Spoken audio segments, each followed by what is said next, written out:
The crash that changed everything. The alarm screamed 3 seconds before Jack saw the smoke. He was walking near Outpost Kepler, checking the eastern area. Nothing exciting ever happened here. Just red sand, boring rocks, and empty sky. Jack had been alone on this frontier planet for 2 years. He stopped expecting surprises long ago. But today was different. A ball of fire cut through the orange sky. It hit the ground hard. The explosion shook the sand under his boots. Jack started running before his brain told him to. The escape pod had carved a long path through the desert. 70 meters of destroyed sand and rock. The metal was black and twisted. Strange crystals covered parts of the hull. This was not human technology. Jack checked his scanner. No radiation, no poison gas, probably safe. He climbed up to the broken hatch. Someone had blown it open from inside. Smart pilot. His flashlight cut through the smoke. And then, he saw her. She was lying against the wall. Unconscious. Blood on her torn flight suit. At first, Jack thought she was human. Then his light caught her face. Her ears were long and pointed. Her skin had a golden warmth. Burns covered her arm. She was beautiful in a way that felt almost unreal. First contact. Jack whispered to himself. Or I have been in the sun too long. He tried his radio. Nothing but static. Solar storms had killed communications for 3 days now. No backup. No orders. Just him and this alien woman. Jack made a decision. He lifted her carefully from the wreckage. She was lighter than he expected. Her head rested against his shoulder as he carried her across the desert. The 3 moons of Kepler rose in the darkening sky. Jack walked toward the outpost, holding a secret that would change his life forever. He did not take her to the medical bay. Too many questions, too many reports. Commander Williams would panic and call authorities. Jack brought her to his own quarters, a tiny room with a bed, a desk, and nothing else. He laid her down gently and started cleaning her wounds. The burns looked bad but were not deep. She had escaped her ship just in time. Whatever happened up there, she was lucky to be alive. She did not wake for 3 days. Jack kept working his normal shifts. He smiled at his colleagues. He answered questions about his patrol. But every few hours, he returned to check on her. He set up an IV drip. He monitored her breathing. He watched her sleep and wondered who she was. On the 3rd night, exhaustion finally caught him. Jack fell asleep in his chair, his head resting on his arms. He woke to find her sitting up, watching him. Her eyes reflected the dim light like a cat's eyes. Green and gold, ancient and young at the same time. You are awake, Jack said. His voice cracked. She tilted her head. Her long ears moved with the gesture.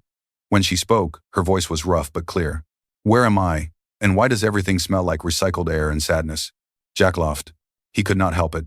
Outpost Kepler. The most boring place in the Epsilon sector. I am Lieutenant Jack Reeves. You crashed 3 days ago. Vera, she said. Then she touched her bandaged arm and winced. And I did not crash. Crashing means pilot error. I had a disagreement with a meteor field. How did that work out? The meteors won. She looked around his small room. Her expression mixed amusement with something like pity. This is where you live? Frontier life is very glamorous, Jack replied with a small smile. Can I get you some water? She drank slowly, watching him the whole time. Those strange eyes studied him like he was a puzzle she wanted to solve. You pulled me from the wreckage, she said. Seemed like the right thing to do. Most people would have called authorities, filed reports, kept distance from unknown aliens. Jack shrugged. Communications are down anyway. Besides, you needed help more than I needed paperwork. Something changed in her face. A softness appeared that was not there before. Thank you, Jack Reeves. Do not mention it, really, to anyone. I am probably breaking 17 rules right now. She smiled. And Jack felt something shift inside his chest. Something warm and dangerous. He did not know that Vera was not just any survivor. He did not know that she was running from something far worse than meteors. And he did not know that her mother commanded a fleet of 10,000 warships. The Queen's judgment. 2 weeks changed everything. Jack learned that Vera laughed when she lost at cards. He learned that she hated the taste of protein bars, but ate them anyway. He learned that she whispered in her sleep, words from a language he did not understand. And somewhere between the shared meals and late-night conversations, Jack fell in love. He never said it. Some things do not need words. But Vera knew. And Jack knew that she knew. On the 15th night, they sat together on his small bed.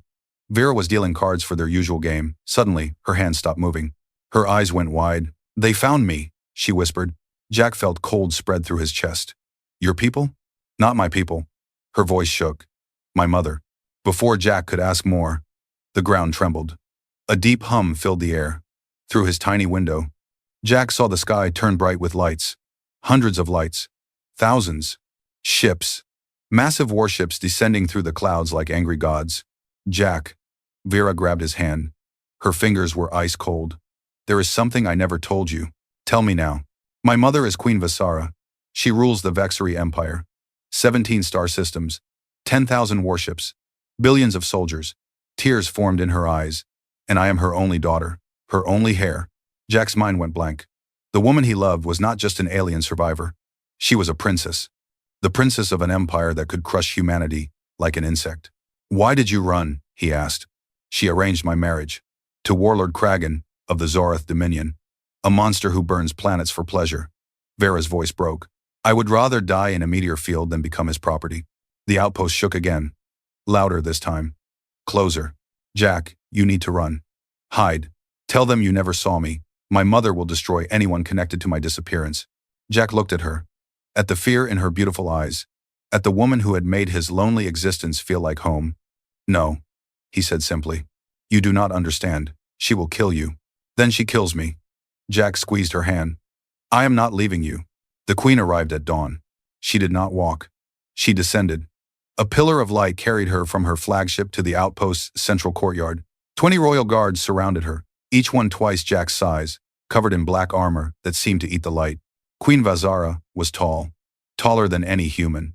Her skin was dark gold, her eyes burning amber. A crown of twisted metal and glowing crystals sat upon her head. Power radiated from her like heat from a star. Every human in the outpost was on their knees, trembling, crying. Some had fainted from pure terror. Jack stood. The queen's eyes found him instantly. Her lip curled with disgust. A human stands before me, she said. Her voice echoed across the courtyard like thunder. Either very brave or very stupid. Probably both, Your Majesty. The guards raised their weapons. The queen lifted one finger. They stopped. You are the one who took my daughter. I am the one who saved her life. Movement behind him. Vera pushed through the crowd, running to stand beside Jack. Her hand found his. The queen's expression flickered. Surprise, confusion, then rage. Daughter, step away from that creature. No, mother. You dare disobey me? For this primitive? Vera lifted her chin. This primitive pulled me from burning wreckage. He healed my wounds. He protected me without knowing who I was or what he could gain. He showed me kindness when I was nothing to him. He is human. They are weak. Insignificant. He is stronger than any Vexari I have ever known. The queen's eyes narrowed. She looked at Jack with new interest. Cold. Calculating. You care for my daughter? Human? Yes. You would die for her? Without hesitation. Silence stretched across the courtyard. Every human held their breath. The queen studied Jack like a scientist examining an insect. Then she smiled. It was not a kind smile. Very well. You will have the chance to prove it.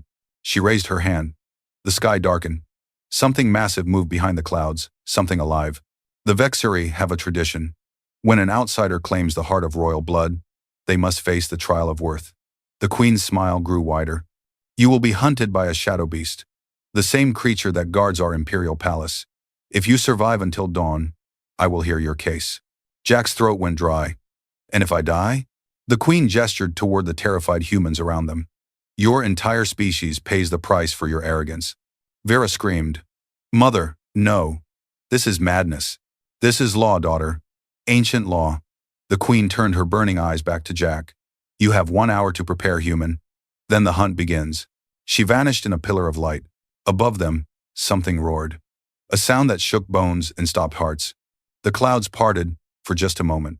Jack saw teeth, claws, eyes like dying stars, and he understood what it meant to face a god, why humans are different. The shadow beast dropped from the sky like a nightmare given flesh.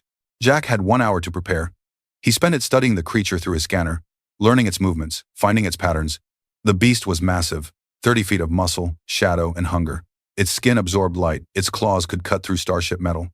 Its 6 eyes tracked heat, movement, and fear itself.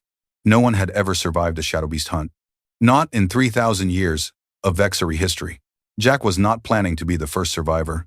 He was planning to be the first winner. The horn sounded at sunset. Jack ran into the desert with nothing but a knife, a flashlight, and his frontier survival training. Behind him, the beast roared. The sound turned his blood to ice. But Jack did not panic. Panic was death. He had learned that lesson in his first year on the frontier. The shadow beast was faster, stronger, deadlier. In a fair fight, Jack would die in seconds. So, Jack decided not to fight fair. He reached the canyon he had scouted during his preparation hour. Narrow walls, sharp turns. The beast was huge. It would struggle here. Jack squeezed through a gap between two rocks. Behind him, he heard the creature slam into the canyon wall. Frustrated roars echoed through the night. First advantage. Size. Humans were small. The galaxy saw this as weakness. Jack saw it as opportunity. He kept moving. The beast found another path. Jack heard it circling above him, climbing the canyon walls with terrible speed. 3 hours until dawn. The second trap was fire. Jack had noticed something during his scans. The shadow beast's skin absorbed light, but it did not absorb heat well. The creature came from a dark, cold world. He led it toward the thermal vents on the western ridge. Boiling steam burst from cracks in the ground. The temperature rose sharply. The beast slowed. Its movements became sluggish. It roared with confusion and pain. Jack used those precious minutes to gain distance. Well, second advantage. Adaptability. Humans lived everywhere. Deserts, frozen wastelands, burning jungles. They adapted to any environment. The shadow beast had evolved for one world. Jack had trained for dozens. 2 hours until dawn. But the beast learned too. It stopped chasing blindly. It started thinking, hunting smarter. Jack was climbing a rocky slope when silence fell. No roars. No footsteps. Nothing. That terrified him more than any sound. He turned slowly. 6 eyes stared at him from the darkness. 10 feet away. Close enough to smell its breath. Like rotting metal and ancient hunger. The beast had anticipated his path.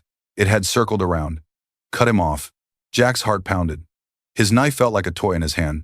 The creature lunged. Jack dove sideways. Claws tore through his shoulder. Pain exploded through his body. He rolled down the slope, crashing against rocks, tasting blood. The beast followed. Slower now, enjoying the hunt. It knew he was wounded. It knew he was finished. Jack lay on his back, staring at the stars. His blood soaked into the sand. Everything hurt. 1 hour until dawn. He could give up. Close his eyes. Let it end. Then he thought of Vera. Her laugh. Her smile. The way she looked at him like he mattered. He thought of his species. 7 billion humans on Earth. Colonies across 100 worlds. Children who would never be born if he failed tonight. And something ancient woke inside him. Something that had carried humanity through ice ages and plagues and wars. Something that had pushed humans to cross oceans, climb mountains, and reach for stars. The refusal to die. Jack stood up. The beast paused. Confused. Its prey should be crawling, begging, dying. Instead, the human was standing. Bleeding and broken, but standing. Come on, Jack whispered. I am not finished yet. The final hour was war. Jack stopped running. He stopped hiding. He fought. Not with strength. Humans were weak compared to most species. But they had something else. Something the galaxy had never understood. They had will. Jack used the terrain. Collapsed rocks on the beast. Led it into narrow spaces where it could not use its size. Cut its eyes with his knife when it got too close. He was bleeding from a dozen wounds. His left arm hung useless. Every breath felt like fire. But he kept fighting. The beast grew frustrated. Then angry. Then something new entered its ancient eyes. Fear. This small, fragile creature would not stop. Would not surrender. Would not die. What kind of monster was this? Dawn painted the sky in gold and red. Jack collapsed on the sand as the first light touched his face. The shadow beast stood 20 feet away, wounded and exhausted. It stared at him with something like respect. Then it turned and walked away. Disappeared into the fading shadows. Jack laughed. Blood bubbled on his lips. But he laughed. He had survived. Queen Vexari found him there. She stood over his broken body, her expression unreadable. Behind her, Vera was crying, struggling against guards who held her back. He is alive, one guard reported, surprise clear in his voice. The human survived the trial. The queen knelt beside Jack. Her amber eyes studied his wounds, his torn flesh, his shattered body that still somehow breathed. Why? She asked quietly. Why did you not run? Hide?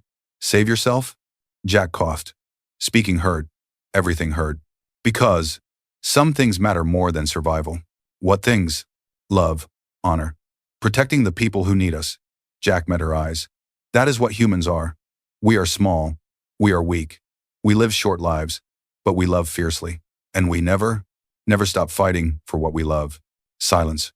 The queen rose slowly. She turned to face her guards, her soldiers, her daughter. I have ruled 17 star systems, she said, her voice carrying across the desert. I have conquered species that lived for thousands of years. I have broken empires that span galaxies. She looked down at Jack. But I have never seen anything like this human. Vera broke free from the guards. She ran to Jack, falling beside him, cradling his head in her lap. Tears fell on his face. Mother, please, she begged. Save him. I will do anything. Marry anyone. Just save him. The queen watched her daughter. Watched the love in her eyes. Watched the human who had earned that love through blood and sacrifice. Something shifted in her ancient heart. No arranged marriage, she said finally. No political alliance. Vera looked up, hope breaking through her tears. The queen knelt again. She placed her hand on Jack's chest, and warm light spread through his body. Healing light. The pain began to fade. You have taught me something today, Jack Reeves, the queen said softly. I thought humans were primitives, insects beneath our notice. But you showed courage without cruelty, love without condition, strength without pride.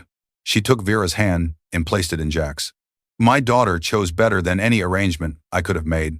Jack struggled to speak. Does this mean? The queen smiled, a real smile this time, warm and genuine. Welcome to the family, son. 1 year later, a new ambassador stood before the Galactic Council. Jack Reeves, human, husband to Princess Vera, voice of the Vexari Empire. Behind him stood his wife, her hand resting on her swollen belly. Their child would be the first human Vexari hybrid in history. The galaxy has always measured species by their technology, Jack said, his voice strong and clear. By their weapons, their conquests, their power. He paused, looking at Vera. She smiled back at him. But perhaps it is time to measure species differently.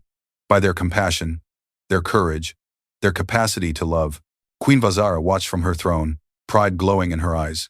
And eventually the human had changed everything. Not through war or conquest, through the simple, stubborn refusal to stop loving. And that, the queen now understood, was why humans were different. Why humans were dangerous. Why humans would one day inherit the stars. The end.